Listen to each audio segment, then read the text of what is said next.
Bonjour à tous. Aujourd'hui, notre sélection est un article du Monde qui explique pourquoi l'Union européenne a interdit les paillettes.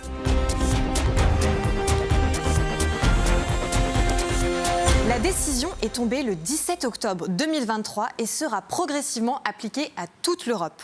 Plus possible pour les professionnels de nous vendre des paillettes, ces petits éléments autour de 5 mm faits de polymère. Dans le viseur, la pollution au microplastique qui menace l'environnement. Et pour cause, les scientifiques sont capables d'en trouver partout, des fonds marins à nos poumons.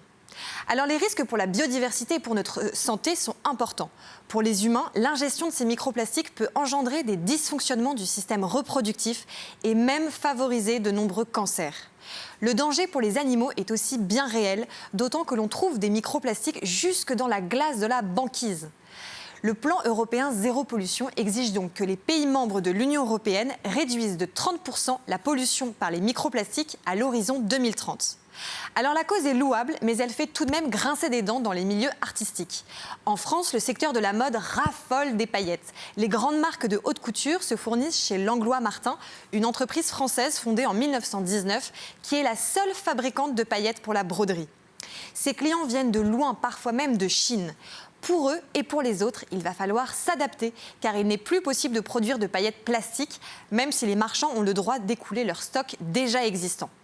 L'heure est à l'innovation. En Bretagne, par exemple, d'autres Françaises, les sœurs Pernet, ont noué un partenariat avec des laboratoires cosmétiques.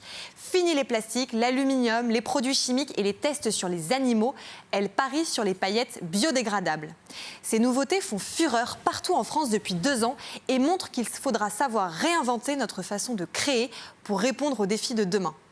Pour en savoir plus et échanger sur ce thème, retrouvez-nous sur Internet et les réseaux sociaux.